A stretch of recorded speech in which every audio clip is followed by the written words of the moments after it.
Meus amigos e minhas amigas de todo o Brasil, estudantes de Direito, alunos da segunda fase da UAB, estudantes de concurso, eh, estudantes da nossa pós-graduação de Direito Constitucional do IBMEC Damásio. Meu nome é Abacuque Sodré, sou professor de Direito Constitucional, Direitos Humanos e Teoria do Direito do Damásio Educacional e também a professor na pós-graduação do IBMEC Damásio de Direito Constitucional. Queria falar com vocês hoje rapidamente sobre um remédio constitucional que é importante ali para a gestão pública, a ação popular. A ação popular ela surge no nosso ordenamento jurídico por meio da regulação ali da Lei 4.717 de 65, visando ali a gestão pública, ou seja, ali ainda dentro do ordenamento jurídico da Constituição de 1946, após ali o Estado Novo, como mecanismo de gestão e participação do cidadão na gestão pública no sentido de fiscalizar os atos do poder público, aqueles atos que são ilegais, que são nulos ou que violam a finalidade pública ali, então o princípio da moralidade administrativa, e também protejam o patrimônio histórico, cultural, o meio ambiente e principalmente os atos que possam causar ameaça ou lesão ao erário, ou seja, ao tesouro público, à arrecadação pública, àquela forma que o Estado arrecada. Então, toda forma de arrecadação do Estado e gastos públicos, ela é objeto de fiscalização por parte do cidadão via ação popular. A Constituição de 1988 recepcionou a Lei 4.717 de 65 e também estabeleceu como um dos remédios constitucionais, ali então um remédio constitucional à proteção da gestão pública, da coisa pública e do patrimônio, feita pelo cidadão, essa fiscalização no dia a dia, nos atos, nas ações concretas do poder público por meio da ação popular. Então, a ação popular tem sua previsão no artigo 5º, inciso 73 da Constituição, e ela é uma ação de rito especial, gratuita, conforme estabelece lá o artigo 5º, inciso 73 da Constituição, e é disciplinada pela Lei 4.717 de 65. Então, em regra, ela é gratuita. Porém, se o autor realiza ou intenta ali de temerária, ou seja, aquela que é proposta apenas de má fé, apenas para causar tumulto, ele pode ser condenado no décuplo das custas processuais. A ação popular, ela tem um prazo prescricional? A resposta é sim. Artigo 21 da Lei 4.717 de 65. O prazo que a ação prescreve é de 5 anos. Então, primeiro aquilo que a gente já falou, em regra é uma ação gratuita, podendo o autor ser condenado o décuplo ou 10 vezes o valor das custas em caso de má fé. Tem prescrição? Prescrição sim, 5 anos de prescrição nos termos do artigo 21 da Lei 4.717 de 65. Então, depois de ter trazido aí esses pontos que não são comuns, que normalmente você não vê e não ouve falar de forma específica, quero tratar agora propriamente dito da ação popular. Então, ali a Constituição Federal, no artigo 5º, inciso 73, traz algumas hipóteses de seu cabimento. Quais são essas hipóteses? A existência do ato lesivo ao patrimônio ou entidade que o Estado participe, então empresa pública, autarquia, sociedade de economia mista, violação então à moralidade administrativa, então não só a aparência de legalidade, mas a sua finalidade é importante, então violação ao meio ambiente e o patrimônio histórico e cultural. Então nós vemos aqui que o próprio objeto da ação popular, ele está atrelado a essas violações desses bens jurídicos. Então, se há um ato lesivo ou ameaça de ato lesivo, o objetivo da ação popular vai ser o quê? A declaração de nulidade. Então, nós vimos que o pedido aqui vai ser de natureza declaratória. E a sentença, via de regra também, vai ter o efeito declaratório, declarar a nulidade ou a anulabilidade, em caso de não só verificar aí a legalidade, do ato impugnado. Então, a decisão vai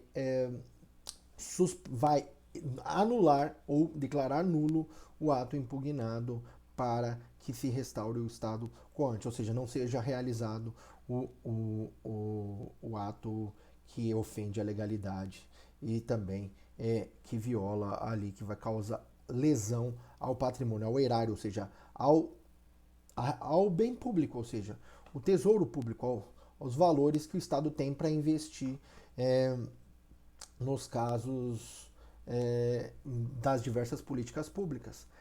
Especialmente aqui tem casos de superfaturamento de nota, desvio de valores públicos, são todos impugnados via ação popular. Aquilo que a gente falou, não basta ter a forma legal, ó, ter a aparência de legalidade, mas a finalidade, então a moralidade administrativa é importante. E se houver lesão ao meio ambiente também e ao patrimônio histórico-cultural, é possível que aquele ato seja declarado nulo. E também na efetivação da lesão, não só da ameaça, mas na efetivação da lesão, seja do dano ao patrimônio, ao meio ambiente, à moralidade e ao patrimônio histórico-cultural, principalmente ao erário, ao meio ambiente, ao patrimônio histórico-cultural, é possível a condenação então, o pedido condenatório, ou seja, a condenação dos réus no restabelecimento, na obrigação de fazer do restabelecimento ao estado anterior ou do pagamento de pecúnia, então de dinheiro, para que se possa aí ser restaurado a condição do erário, restabelecido o status quo-ante. Então, nós vimos aqui a hipótese e também a natureza. Então, a sentença que vai julgar a ação popular, ela vai ter efeitos de se acolher os pedidos para declarar. Então, ela tem efeito declaratório. Então, ela atende ao pedido de natureza declaratório. E também ela vai ser uma sentença declaratória e simultaneamente condenatória. Então, ela vai ter um provimento jurisdicional misto, declaratório e condenatório. Lembrando que o artigo 12 também da Lei 4.717 estabelece lá a possibilidade de condenação da parte. Então, se os réus forem condenados, eles vão ser condenados em custas e honorários advocatícios. Vamos lá, então. Depois que a gente viu as hipóteses, vimos a natureza da sentença, vimos o seu objeto. O que não pode ser objeto, então, da ação popular? Não pode ser objeto da ação popular os atos jurisdicionais, que eles são passíveis de impugnação por recurso ou ação rescisória, as leis ou atos sem efeitos concretos. Então, o controle em abstrato não é possível ser feito por ação popular. Quem são os legitimados? Primeiro, o legitimado ativo é o cidadão. Então, cidadão é aquele que está na fruição ou no gozo dos seus direitos políticos ativos, ou seja, o poder de votar, o poder direito de votar. Então, quem são esses? Os brasileiros natos ou naturalizados, maiores de 16 anos, e os portugueses que residem no Brasil sob condição de reciprocidade. Se Portugal dá o direito ao voto, o Brasil também dá o direito ao voto. Legitimado passivo. Legitimado passivo, então, só para voltar um pouquinho, o legitimado ativo, ele deve provar a cidadania por meio do título de eleitor, conforme prescreve lá o artigo 1º da Lei 4.717 de 65. Os legitimados passivos, conforme prescreve o artigo 6º da Lei 4.717 de 65, são, primeiro, a vítima, né, que é a pessoa jurídica de direito público, municipal, federal, estadual, e também as pessoas que engendraram, então, com suas ações. Então, o administrador e os funcionários públicos envolvidos e os beneficiários diretos e indiretos que, de alguma forma, se beneficiaram com o ato impugnado. Então, artigo 6º da Lei 4.717 de 65. O autor pode desistir da ação popular? O autor pode desistir da ação popular. Se ele desistir de forma imotivada e nenhum outro cidadão assumir a titularidade, o Ministério Público assume ali a condição de autor. Ele substitui o autor nos termos do artigo 9º da Lei 4.717 de 65. Por quê? Porque o objetivo é a proteção do interesse público, a proteção do erário público e de bens que são importantes para a Constituição. Então, para o próprio exercício da cidadania, da gestão pública. Lembrando que a ação popular é um remédio constitucional que visa proteção da gestão pública. E o cidadão participa. E o Ministério Público, como guardador ou da legislação, ou seja, ele, da ordem constitucional, ele tem interesse na proteção da ordem constitucional, ele assume ali a titularidade da ação. Que mais que a gente pode falar? Competência.